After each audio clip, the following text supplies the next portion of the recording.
Hello everyone, I am Proloy Das and you all are welcome to our educational channel PD Educare, Education with Care. Here we try our best to present our every topic in simple and lucid language because your comprehension is our satisfaction. Hopefully you all are fine today, so without wasting any time, let us start our today's topic.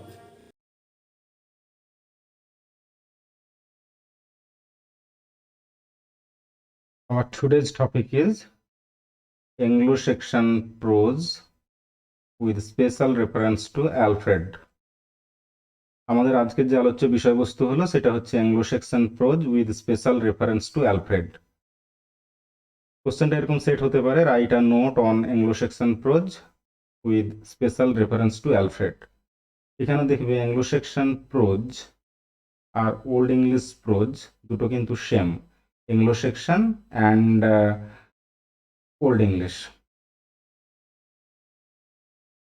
Anglo Saxon prose has later development than poetry. It started humbly in form of some laws, moral codes, and historical records. In fact, English literary prose came actually as late as the 9th century under King Alfred's patronization. Anglo-Saxon prose has later development. Anglo-Saxon prose যে ডেভেলপমেন্টটা সেটা পরে হয়েছে than poetry, কবিতার থেকে।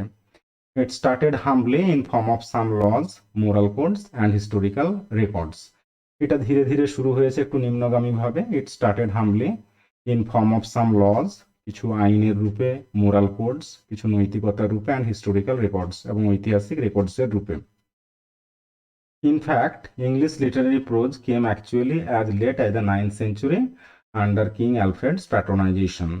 In fact কার্যত পক্ষে English literary prose came actually as late as the 9th century, 9 শতকের মতো দেরিতে এটা এসেছে আন্ডার কিং অ্যালফ্রেডস প্যাট্রোনাইজেশন, এই রাজা অ্যালফ্রেডের প্যাট্রোনাইজেশনে।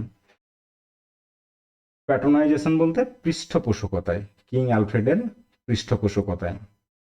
Alfred was not merely the king of a particular portion of England. Alfred was not merely the king of a particular portion of England. Alfred যে শুধুমাত্র ইংল্যান্ডের একটা বিশেষ পোর্শনের, বিশেষ এলাকারই রাজা ছিলেন না। হি ওয়াজ আ ন্যাশনাল হিরো অ্যান্ড লিডার। তিনি ছিলেন একজন জাতীয় নায়ক এবং লিডার, নেতা। He tried political and intellectual reform of Englishmen by strengthening a nationalistic sentiment. He tried political and intellectual reform. তিনি চেষ্টা করেছিলেন রাজনৈতিক এবং বুদ্ধিদীপ্ত সংস্কারের অফ ইংলিশম্যান, ইংলিশ লোকেদের, by strengthening a nationalistic sentiment, একটা ন্যাশনালিস্টিক সেন্টিমেন্ট শক্তপোক্ত করে, মানে ন্যাশনালিস্টিক সেন্টিমেন্ট জাগিয়ে তুলে, জাতীয়তাবাদী সেন্টিমেন্টটা জাগিয়ে তুলে। He also encouraged the literary potency of the English nation. He also encouraged, তিনি আবার উৎসাহিত করেছিলেন, the literary potency, সাহিত্যিক সম্ভাবনাটাকে, the literary potency of the English nation, English জাতির বা English পিপলদের। He left a huge contribution in the development of English prose. He left a huge contribution. তিনি একটা বিরাট অবদান রেখে গেছেন in the development of English pros, ইংরেজি গদ্য সাহিত্যের ডেভেলপমেন্টে বা ইংরেজি গদ্যের ডেভেলপমেন্টে তিনি একটা বিশাল বা বিশেষ অবদান রেখে গেছেন। So he is called the father of English prose, তাই তাকে বলা হয় the father of English prose. এটা অনেক সময় দেখবে শর্ট কোশ্চেন হিসেবেও আমাদের কাজে লেগে যায়। Who is called the father of English prose? The answer is King Alfred is called as the father of English prose. The king, in order to encourage learning among the clergy, translated some popular books into his own tongue. The king, এই রাজা, তার মানে রাজা Alfred, in order to encourage learning, শিক্ষাকে উৎসাহিত করার জন্য, among the clergy, ক্লার্জিদের মধ্যে, ধর্মযাজকদের মধ্যে, translated some popular books, কিছু জনপ্রিয় বইকে তিনি ট্রান্সলেশন করেছিলেন into his own tongue, তার নিজের ভাষাতে, মানে ইংরেজি ভাষাতে কিছু জনপ্রিয় বইকে তিনি ট্রান্সলেশন করেছিলেন। The 5 important translations of his are, তার 5টা গুরুত্বপূর্ণ ট্রান্সলেশন হলো the pastoral care of Pope Gregory, the history of the world of Orosius, Bede's ecclesiastical history, Boethius's consolation of philosophy and the soliloquies of Saint Augustine. যে 5টা বই তিনি translation করেছিলেন সেগুলো হলো কি না, পোপ গ্রেগরির লেখা দ্য প্যাস্টোরাল কেয়ার, পরশেষের লেখা হিস্ট্রি অব দ্য ওয়ার্ল্ড এবং বিডের ইক্লিসিয়াস্টিক্যাল হিস্ট্রি। বুয়েথিয়াসের লেখা কনসোলেশন অফ ফিলোসফি এবং সেট অগাস্টাইনের লেখা সলিলোকুই। এই 5টা বই, the pastoral care, history of the world, ecclesiastical history, consolation of philosophy, the soliloquies, এই 5টা বইকে তিনি ইংরেজি ভাষাতে ট্রান্সলেশন করেছিলেন। The first remarkable specimen of Anglo-Saxon prose was the Anglo-Saxon Chronicle, and the development of it was certainly due to Alfred. The first remarkable specimen of Anglo-Saxon prose, Anglo-Saxon prose প্রথম remarkable যে নমুনাটা সেটা হলো the Anglo-Saxon Chronicle, and the development of it এবং এটার ডেভেলপমেন্টটা was certainly due to Alfred, নিঃসন্দেহে এটা অ্যালফ্রেডের কারণে হয়েছিল। and the development of it was certainly মানে নিশ্চিতভাবে due to অ্যালফ্রেডের কারণে হয়েছিল। It is supposed that Alfred himself dictated some of the passages dealing with his own campaigns. It is supposed that এটা ধরে নেওয়া হয় যে Alfred himself dictated, অ্যালফ্রেড নিজেই বলেছিলেন some of the passages, কয়েকটা প্যাসেজকে, dealing with his own campaigns, যেগুলো তার নিজস্ব ক্যাম্পেইনকে নিয়ে রয়েছে। It is extant in several manuscripts, বিভিন্ন ম্যানুস্ক্রিপ্টে এটাকে পাওয়া যায়। several manuscripts, বিভিন্ন ধরনের ম্যানুস্ক্রিপ্টসে, ম্যানুস্ক্রিপ্টস বলছে যে পাণ্ডুলিপি বা হস্তলিপি যেগুলো রয়েছিল সেগুলোতে পাওয়া যায়। The most important being the A or Parker and the E or Laud MSS. তো যে বিভিন্ন ম্যানুস্ক্রিপ্টে পাওয়া যায় সেগুলোর মধ্যে সব থেকে গুরুত্বপূর্ণগুলো হলো কি A or Parker and the E or Laud MSS. The work is by a number of hands of varying skill, but its merit lies in being the first continuous history of the English people in their own language. The work is by a number of hands. এই কাজটা অনেকে মিলে করেছে, by a number of hands মানে অনেকের হাতের তৈরি, মানে অনেকে মিলে করেছে এই কাজটা বলতে অ্যাংলো সেকশন ক্রনিক্যালটা। of varying skill, তাই স্কিলও বিভিন্ন ধরনের রয়েছে, but its merit lies in being the first continuous history, কিন্তু এর মেরিটটা রয়েছে যেটা হচ্ছে প্রথম continuous history of the English people, মানে ইংলিশ পিপলদের প্রথম একটা continuous history in their own language, তাদের নিজের ভাষাতে। তাহলে ইংরেজদের তাদের নিজের ভাষাতে লেখা প্রথম কন্টিনিউয়াস হিস্ট্রি হলো এটা, দ্য অ্যাংলো সেকশন ক্রনিক্যাল, এবং এখানেই এটার মেরিটটা রয়েছে, যদিও বা এটা অনেকে মিলে তৈরি করা, অনেকে মেনে লেখা, এবং এর স্কিলটাও ভ্যারাইং রয়েছে।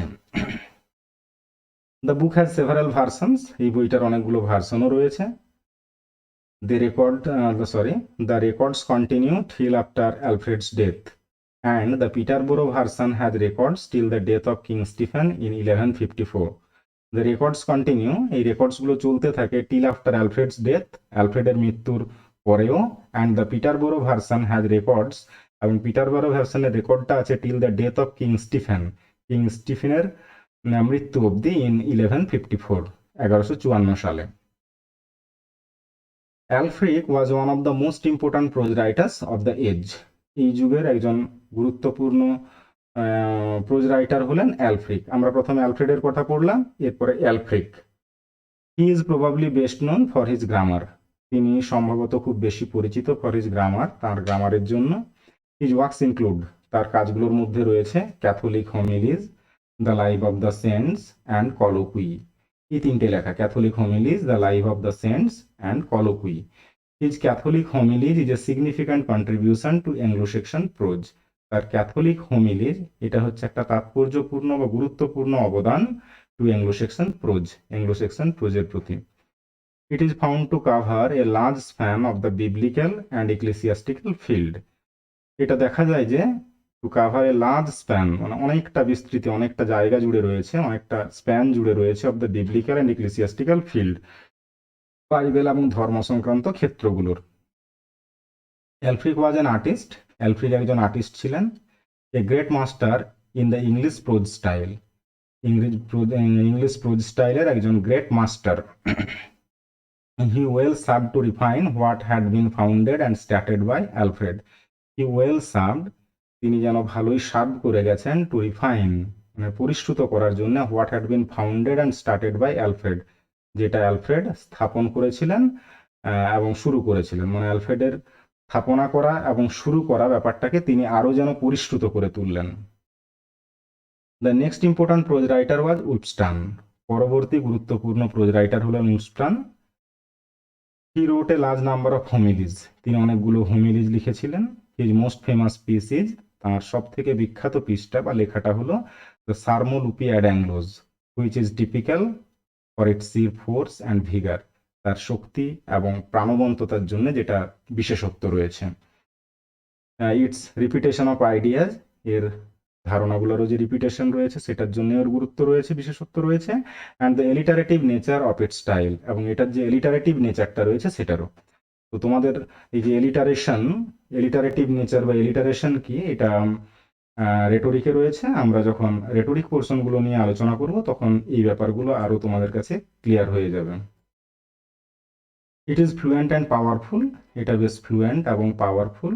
ইনডিড উলফস্টান ওয়াজ এ মোস্ট ব্রিলিয়েন্ট প্রিচার, সত্যি উলফস্টান যেন একজন খুব ব্রিলিয়েন্ট প্রিচার, ধর্মযাজক বা ধর্মশিক্ষক, preacher.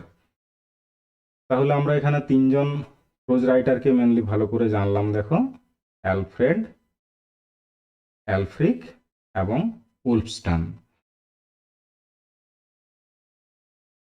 Although much of Old English prose consists of translation from Latin and is clearly influenced by the originals, it is by no means correct to consider the prose of the period as lacking in originality or personal qualities.